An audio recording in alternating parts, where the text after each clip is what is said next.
What's up, homegirls? ¿Qué onda, morras? Buenos días, tardes, o noches, since I don't know when you're listening to this. I hope your day is going good, or at least better than yesterday. Welcome to Te Crees Muy Muy, the podcast para las homegirls who are healing, growing, and figuring life out, sin plan, con flow. I'm your host, aka your Chicana homegirl from Cali, Stephanie, and as always, muchísimas gracias for pressing play and hanging out with me. And your reminder of the day, morra, el tren no se fue, tú vales oro, no migajas. Agárrate las pestañas y vámonos. Now, let's get into it. What's up, homegirls? What's up, morras? ¿Qué onda, pobretonas? No, I'm just kidding. Oh my gosh. Imagine this is the first time you're tuning in. You're going to be like, what the hell? I always wanted to say that. I remember watching las novelas and you're like, eres una pobretona, or like, eres una cretina. That shit's so funny. I'm just kidding. It's all love here. Welcome to episode 32 of Te Crees Muy Muy. I'm your host, Stephanie. Bienvenida to this episode. Buenas tardes, buenas noches, buenos días. So today is the 28th. This episode is going to be unhinged. I'm going to try to keep it under 30 minutes. I made a light ass guide, and that's it. If this is your first time listening, welcome. Gracias por el apoyo. Check out other episodes. I promise they're not going to be as bad as this one.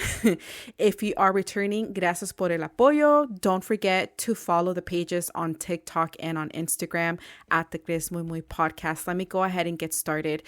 For those of you who don't know, normally I drop episodes on Mondays.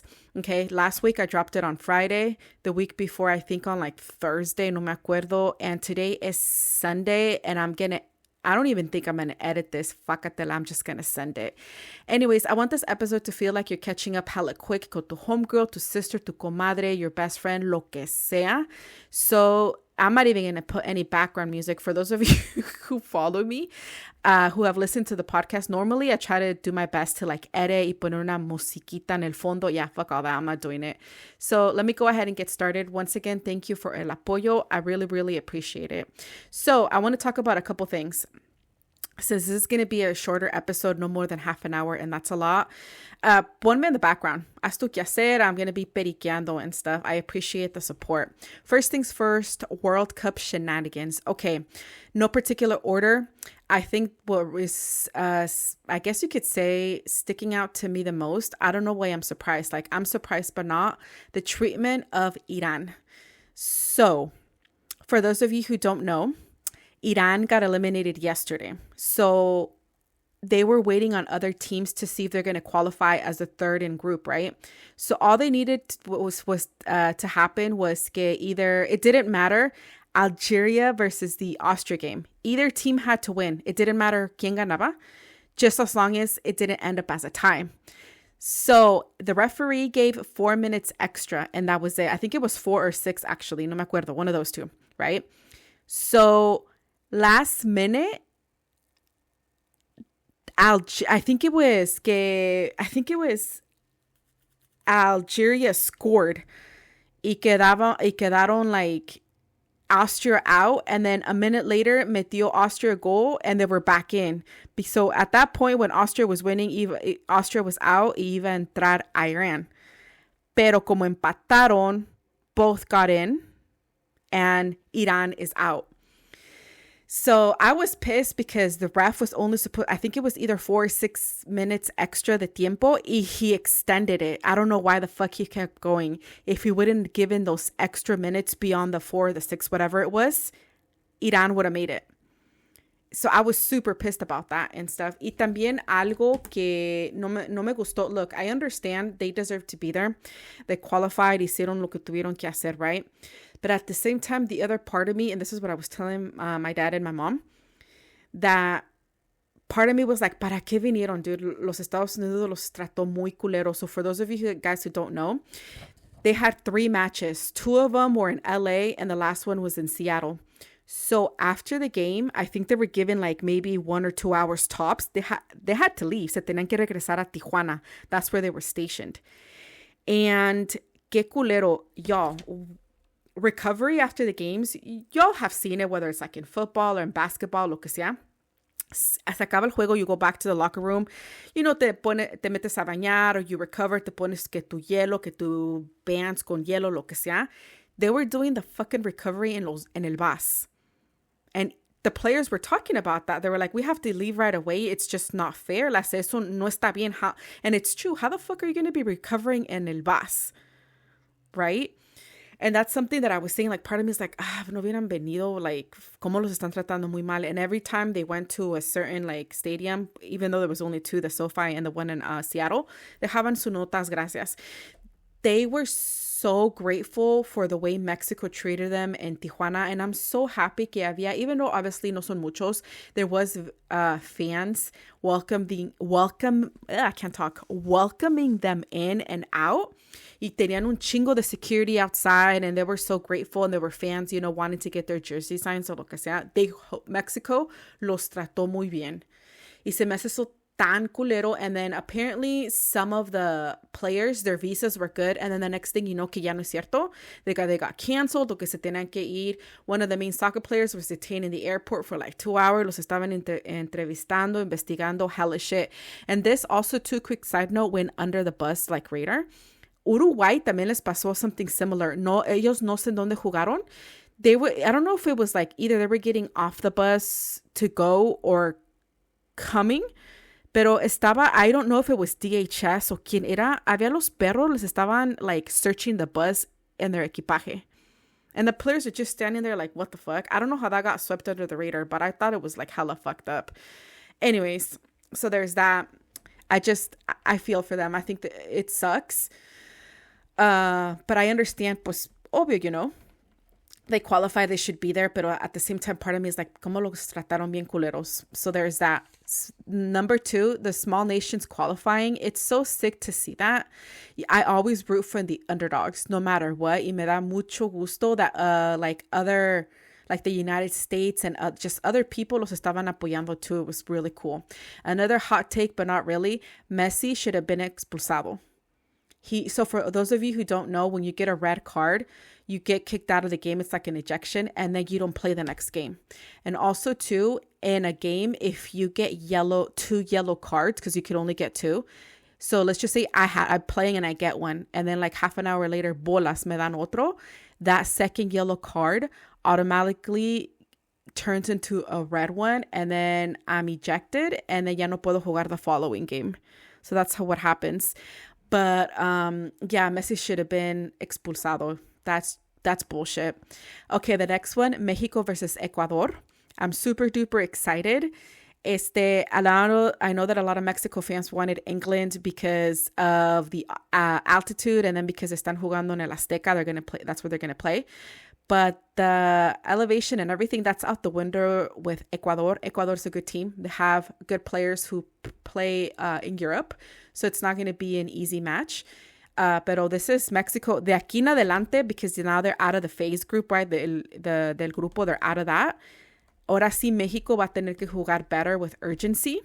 And they're going to have to be more aggressive. Van a tener que amarrarse los huevos and jugar better. I've been watching, like I said, the World Cup, and I'm not like bragging, but since I was little, right? A lot of Mexican fans only jump on the bandwagon cuando it's like the World Cup, and other than that, they don't care, right?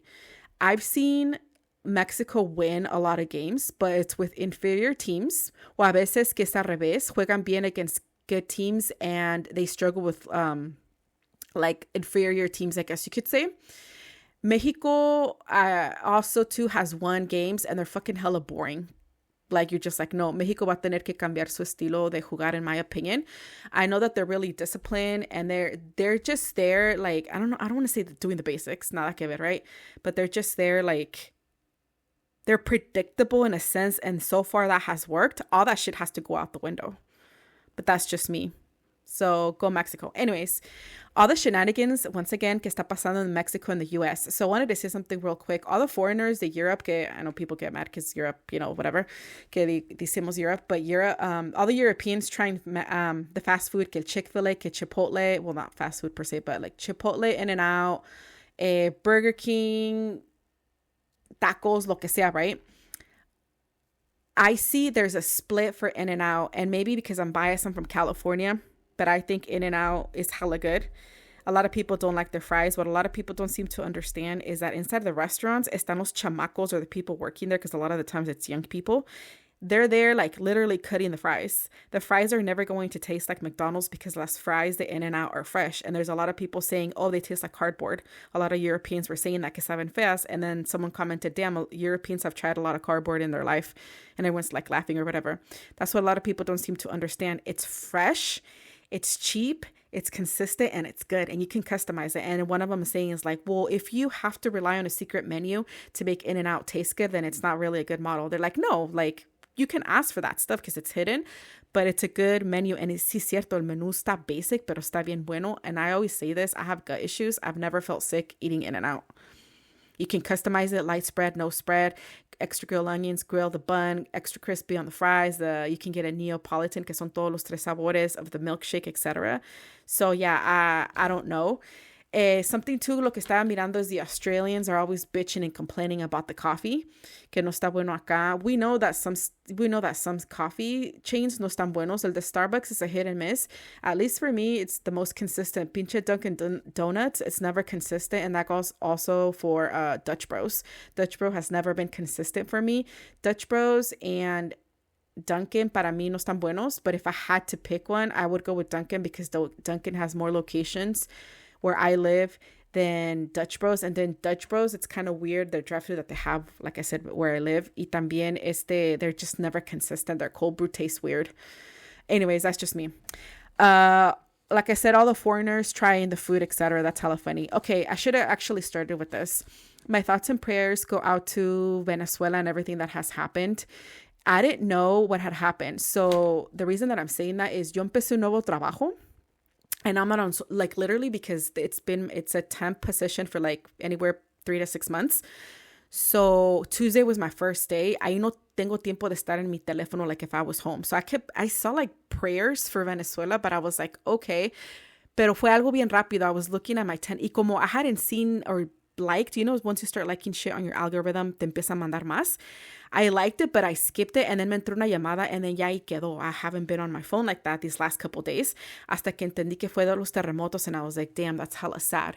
So I wanted to say something. So for those of you, I've said this before, who this is your first time listening, I follow a lot of content creators que están en Mexico, and a lot of like the páginas de las mamás, buscadoras who are looking for their loved ones dead or alive, because of the violence in Mexico, etc. That also goes for the sport pages too, like Fox Deportes, Mexico, TUDN Mexico and stuff like that. So I get a lot of that stuff on my feed, cosas de allá de Mexico, and maybe once in a while, like other parts of Latin America. And apparently right now there's controversy because a lot of the Venezuelans are they're mad at Mexico because they're celebrating the World Cup. There's a lady, I reposted this on my page, so follow me on TikTok para que se fijen and stuff. And there was a Venezuelan lady saying, México, tú celebrando y te pones la camiseta, no sabes qué pasó, qué está pasando. And they're mad because Mexico is celebrating the World Cup. So then I don't know if these are content creators or influencers or regular schmegular people, are saying, yes, and we're devastated, and our thoughts and prayers go out to you guys and stuff. Pero nosotros no tenemos la culpa that the World Cup is being celebrated in Mexico. And we also have our struggles too. There's still people protesting. There's still las madres buscadoras. And then we still have violence going on, whether the World Cup is there or not. Allegedly, someone had said that supposedly they're going to stop the violence because right now the World Cup is in Mexico. I don't know if that's true or not. Someone was reporting that. No sé si es cierto. But anyways, and another content creator, a Venezuelan dude, was saying that, so the president of Mexico sent over 200 troops, a drone, and sent aid as well. And he was mad, and he was like, well, pues mandó algo, like better than nothing. So a Mexican lady was like, look, I don't want to sound harsh and fucked up. She was saying this in Spanish, but I'm going to say something. Our thoughts and prayers are with you guys, and it's devastating because we've been through earthquakes ourselves. But at the end of the day, we don't have to help you. We don't have to send aid. We don't have to do anything. Mexico is doing it because they want to. And the topos went over there. And when I've seen this everywhere because when we were on fire, some firefighters from Mexico came over here to help out. So anytime they get to the airports, I think it's more not to like, I don't know how to say this, but they bring out the Mexican flag para saber que Mexico is here. Not to be like, oh yeah, throw us a parade type of shit, right? No, para que se identifiquen que Mexico está aquí. And I've seen other countries do it too. Llegan con sus flags and say, this is all of us. They take pictures to like say that we're here, not to be like, oh, sí, throw a parade. And another person was pissed because they're saying, oh, haciéndoles un desfile a Mexico. And while we already need the help, why are you guys doing that? Porque los están celebrando that they're here. And people are saying they're not celebrating. They're here to fucking identify themselves que ya llegó Mexico. So they brought their dogs and everything. Keep in mind that these people are a nonprofit, work for a nonprofit. They don't get paid. Like when they go to other countries, the flights, like se les pagan. I don't know who pays for them. I don't know if the airlines do it for free. No sé. There were reports that allegedly, supposedly, también ya le robaron cosas that they need. I don't know if that's true or not. I saw another lady say that when the dogs are about to start going and looking through Rumble, they needed to be absolute quiet or else the dogs can't work correctly. So she was saying if you're going to donate stuff, if you're in Venezuela, you're going to donate stuff to go ahead and go to other places donde no estén los perros because they need absolute silence. And I just found it interesting because the Venezuelans were pissed. And a lot of the Mexicans were saying, why don't you tell that to the Venezuelan influencers who have way more followers than us who are in the United States, who are just sending thoughts and prayers? Porque no les exigen a los Estados Unidos, porque no le exigen a Donald Trump, who went to your country and fucking invaded you guys, porque no van y les piden ellos aid, porque no les piden a otros países, not just Mexico? Why do you guys always like expect and demand so much from Mexico? So there's the peleadero right now, which is, I found that really interesting and stuff. Okay, and the last thing about that is that right now all the women are moms, either or, were shielding their kids to protect them so the kids wouldn't die, and they're being called the heroes right now, which is fucked up because, I mean, fucked up in a sense that it's so sad because they did find some kids like scattered, and they were saying that, you know, like their mom was on top of them or their mom protected them, or I'm assuming something happened so the kids wouldn't get scared, so the moms would tell them like a fake story. And there was a little girl who they were in like trying to help out, sacarla. And they were saying, oh, my mom's here. My mom's next to me. And I try to move her, pero está dormida. No se mueve. Le estoy llamando. Quiero que se despierte. And you could tell the dudes that are trying to help are trying to hold their tears in because they know that the moms are dead. And they're saying that those are the true heroes. A lot of women lost their lives protecting their kids. And I was like, fuck, that's so sad. So moving on. I don't know how to move on, so I'm just going to move on. I don't know about y'all, maybe because we're older, but I feel like summer started already. It's been a week and it doesn't feel like summer, y'all.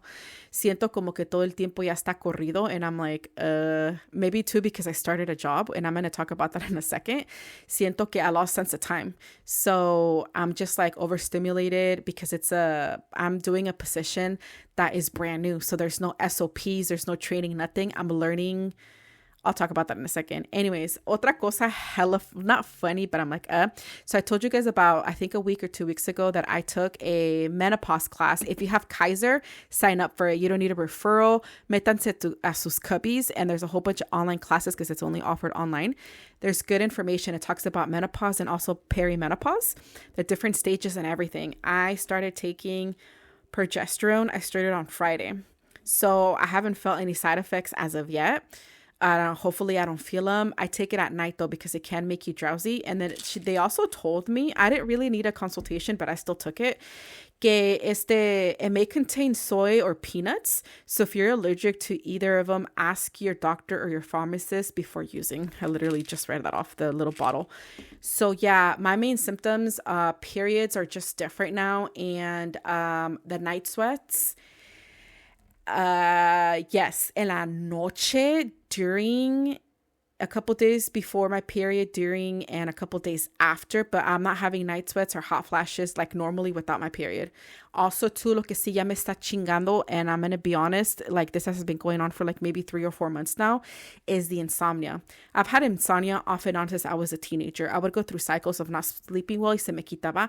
Y'all, I think this was permanent. I'm falling asleep like at 1 or 2 in the morning, and that's hella bad because obviously now that I'm working. So the latest I've been able to fall asleep is at 12. So hopefully estas pastillas me ayudan con eso. I'm fortunate that my OBGYN, she's hella cool, and I told her the stuff that I was like kind of worried about, and also told her too, you know, I've got issues. I just want to make sure that these pills don't fuck me up even more. But obviously I didn't tell her like that. And she's like, no, this is esto lo que esto lo que va a pasar, esto y que lo otro. And I always ask, like, what am I looking for? I know it sounds like a dumbass question, but am I looking for symptoms to reduce, to go away? How do I know it's not working? It's not where it is working. She told me that there could be spotting in between periods, but she said that if it turns into like a full-blown period, to call her or make an appointment or message her ASAP, because that's not supposed to happen. She goes, te voy a dar un mes. Let me know how it goes after we can connect. Or if you've been taking it for like a week and if you just feel terrible because there are side effects, very, very, very small, that's why we have you take them at night. Avísame and we can go from there. Or maybe it does work. Maybe you need a little bit of a boost. Te podemos poner un parche. And she said that she also said that they could do birth control. But she said because of the fact that I have gut issues, I was like, nah. She said, nah, I'm not going to put you through that because the side effects could be gut and I already have gut. So I was like, okay, fine. That's fine. She's hella cool. I'm really fortunate. I know there's a lot of people who hate Kaiser. So I only speaking for myself. A mí sí me gusta. Everyone that I've worked with so far has been really good. So yeah, and it's really convenient because everything's right there and there. La única cosa que no, lo que voy a hacer es cambiar de mi GI. My old GI doctor retired. I didn't even know until I needed an appointment ASAP. So that's why they put me with the lady that I'm with right now. I don't fucking like her at all. Yeah, I know, look, I'm not the type of patient que a huevo me tienen que encontrar algo. They have to help me right there and then. I know with the messaging system, I know that the doctors, doesn't matter what type, they're probably overwhelmed. They talk to so many. I get it. Pero ya van dos. I've only talked to her 3 times.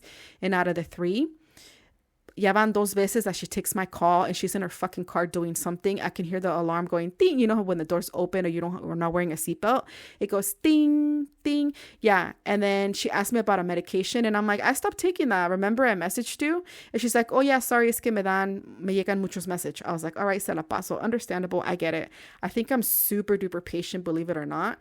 And then she was asking me some dumbass questions that I was like, I'm enough. Like, no está poniendo atención esta vieja, no sé qué está pasando. So I'm waiting for a referral. Hopefully I get it. I'm going to fucking switch because I'm done with that. I was like, fuck all that. No me pone atención la señora. And I don't mean it when I have the appointments. Like when I'm talking to her about stuff, she's not fucking paying attention. Like I don't understand. Like I feel like I'm not being heard. And I have to advocate for myself, which you guys should do too. Like it's fucking crazy. Like, yeah, maybe I'm her last appointment's on a Friday and the lady's checked out or whatever. I get it. And I've been there like in any job that I've had. Okay, you know, it's kind of like your last thing you have to do. You're kind of like half-assing it in a way. I get it. I get it. Pero no, ya me enfadó la señora. I'm just going to switch. Hopefully I'm able to switch to someone else once I get the referral. Okay, enough of that. So, I started a new temp job, y'all. And I wanted to say something. I know that when you're new, you're overstimulated, you're overwhelmed. And I know that que no te pueden train on everything. I say that as being a recruiter internally at a staffing agency, right? I've had all types of positions. I worked my way up, right? With that being said, like, why does HR or the hiring manager or the manager wherever you work at, or if you work for a big ass company and they have someone that does a training and development, right? That trains all the new people, etc. Even if the company has one, because I know sometimes smaller companies don't have that. Why do they make usually the person who's been there the longest do the training?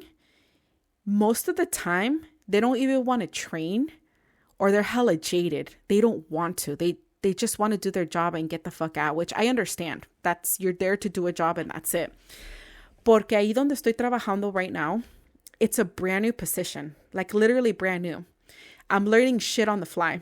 No tienen un SOP. They don't have anything. So I have to like ping people and see if they're available para que me enseñen. A lot of the times the training, and once again, I understand they can't train you on everything. There's some shit that's just going to come up as you go. I fully understand that. And that's where you have to remain flexible, right? Pero hay veces que, like, for example, this job, my manager kind of left me alone and was like, okay, encuentra las personas que because it's a brand new position and that's why I'm there. They're so busy because I'm going to take some stuff off their plate, right? But they're so busy that I can't ping them. They're in meetings, or you could see on Teams que dice presenting, you can't. And then the people that I'm going to be supporting, it's the 2 people. They're not on my time zone. One of them's Eastern and one of them's Central. So one of them's 2 hours ahead and the other dude is 3 horas. So, cuando yo entro él entra a las 5 de la mañana, I mean, a las 8, for me it's 5. Clearly, I'm not in the office yet. This position is Monday through Friday in-house. There's no opportunity for remote, which is fine because it's local. It's like 10, 15 minutes away, lo que sea. Pero I did a training for about 2 hours, which I know sounds like a lot, and it is, but technically it took that long because there's no training manual. The girl was showing me how she does it. And then I had to train with another girl that's going to show me how she does it. But when I told the second girl that I was with the first girl for 2 hours, and she's like, oh, okay, well, I think that 2 hours is more than enough. So yo te voy a enseñar. Y me enseñó como unos 20 minutos. Being like sloppy. And I was like, what the fuck? I was like, okay. And when you're new, and I say this like para que se pongan truchas, or truchos, you don't know who you can trust. Right? Because you're new. So slowly, tú tienes que dar little breadcrumbs to see like if it doesn't get back to you. Not that you're talking shit, right? But if it doesn't get back to like your manager, you can be like, oh, okay, esta morra le dije esto. Or le dices una cosa to someone else and it got back to your manager. And your manager, now you're talking about when you talk to her, not in a bad way or anything. So tú también te tienes que tantear, and it's kind of like, who can I trust? Sí que no, not in a shady way, right? But eventually, ya te tienes que fijar. You know, there's some que son chismosas, otros que son bien lambiches, some that don't care, some que they tell you right away everything. The advantage of being in person, if your team happens to be in person, when you're new, tú a veces puedes ver quién se lleva, quién se no, y puedes sentir el ambiente, if that makes sense, of how shit's like, oh, esta morra no se lleva con este güey. You know, or kind of like, no, estas se llevan bien. Oh, these are the not mean girls, but like, oh, they're hella cliquey over here. Esto que no. But I don't have that. So whatever. Everyone so far has been super nice. But they leave me the fuck alone, I guess, which is good. But at the same time, there have been times que tengo periods of I can't do anything. So I'm starting to do my own SOP. And you can tell que ya quieren que empiecen. And one of the persons that I'm assisting had to step in and be like, she's 2 days in, she doesn't even have access to all the programs yet. So you could kind of tell que there's a sense of urgency, like, yeah, rápido, aprendes para quitarnos. But I was I'm not going to lie, y'all. I was a bit, like, nerviosa and stuff in a sense, because I was like, sometimes people make comments and they don't mean it in a malicious way, pero no se ponen a pensar, like, they kept telling me like, oh, we can't wait for you to start. Like, we're so excited. You're going to take off so much off of our plates. We're here if you need any help, but we're so excited. Like, we can't wait for you to get started porque nos vas a ayudar. There's so much to do. Pero like te dicen en un modo que you're kind of like, oh shit, me tengo que poner las pilas. And even if you te pone las pilas in a sense, you're still kind of like figuring shit out. I took a step back this weekend. And I told myself, I don't give a shit. I'm going to take it day by day. Le entrego before and after work. Like, obviously, my morning prayers. Pero antes de meterme step foot into the building, I say, Dios, acompáñame. Ilumina mi mente para entender las cosas. And I pray to Saint Difna because she is the saint of, like, mental health. Not that I'm having a mental health episodes or anything like that. Nada que ver, right? But I say, help my mind to calm down cuando pienso que I'm feeling overwhelmed o a lo mejor no entendí, right? Because they can't teach you everything. And maybe you were with one person and you're like, what the fuck? This process is so long. And then comes another person y te lo barajea differently. You're like, me gustó. I'll take some from this and this, and you make it your own, right? And then I also asked Saint Joseph, I was like, intercede por mí. Ayúdame con ese trabajo, te lo entrego, take it to your son. But I also prayed to Jesus, obviously, mi ángel de la guarda también. Ayúdame en este ambiente a entender las cosas. And I also pray to God, regardless of, help me have radical acceptance of how things are, not how I want them to be. Ayúdame a desaprender lo que no voy a usar, y ayúdame a aprender y entender lo que tengo que aprender. If that makes any sense. I think that sounded like word salad. And at the end of the day, I know that I don't have to pray to any of these saints, because I know Catholics get shitted on because we pray to statues, nada que ver. I just ask for intercession, just how y'all ask people to pray for you. It's the same thing, right? And sometimes I don't. Sometimes I just wake up and say, Dios, te entrego este día, ayúdame what do I say? Dios is, I say, God, please be with me, te entrego este día. Cúbreme con tu preciosísima sangre, Madre Santísima, cúbreme con tu santo manto. just help me understand the people that are going to be training me and I'm going to be assisting them. Te los entrego, and let me get my day started. When I feel like oh shit, we don't give ourselves enough grace and space to allow to make mistakes because we're always thinking about our reputation. I don't know about you guys, but when I start a new job, I don't want people to be like, no, que está no, no muy, right? No, pero que esta perra tiene 10 años de su edad y ni se ve, or, just because it's your reputation, you don't want to look like a fool, if that makes any sense. So I had to take a step back and I was like, you know what? I'm treating this as a temp job. I'm going to be respectful and I'm going to do the best that I can, but I'm not going to worry because I'm only going to be here 3 to 6 months. I don't think they would convert me, and that's fine. I'm not trying to be there. Esta posición no es nada de carrera. It's just more of an admin position with other stuff. So I was like, it is what it is. Se lo entrego. Help me be responsible. Ayúdame a ver lo que tengo que hacer y no tengo que hacer. And I leave it at that. So yeah, that's kind of where I'm at. And that's part of the reason that, not an excuse in a sense, but when the whole Venezuela earthquake happened, I had no idea. Like I said, I saw something, but I was not online. And I'm trying to cut back on my time as well online, because I'm on the computer all day, and then to just come home and vegetate, lo que sea, también no me gusta eso. Anyways, that was a lot. And yes, we're almost at 31 minutes. Okay, hopefully you guys like this episode. And if you're with me since the beginning, this is part of me not always talking about such heavy topics. This episode was going to be about our relationship with our moms, but I was like, look, I don't have the time to research. And our relationship with our moms can be complicated because there's some people who don't talk to their moms. There's some people who put boundaries, are barely hanging on. There's some people who are cool y se llevan muy bien. And there's some people who lost their moms. So I'm trying to be respectful. And it's hard sometimes to talk about topics because I try to include everybody, but at the same time, no puedo incluir a todos. You know what I mean? And it's hard, and you're trying to be respectful. And I know you guys are going to be like, calm the hell down. You're like, you're nobody. And I understand that that's true. But I try to be respectful and look at different angles, right? Aquí estoy para aprender también. I have no issue someone saying, hey, so when people comment on whether it's on TikTok or aquí and they give me comments, I take a step back and I read it and I'm like, I try to be objective as well, just because I also know that my feelings aren't facts, Anyways, I hope you guys like this episode. I'm not even going to put any música de fondo. It is what it is. This is part of me just treating this as a passion project.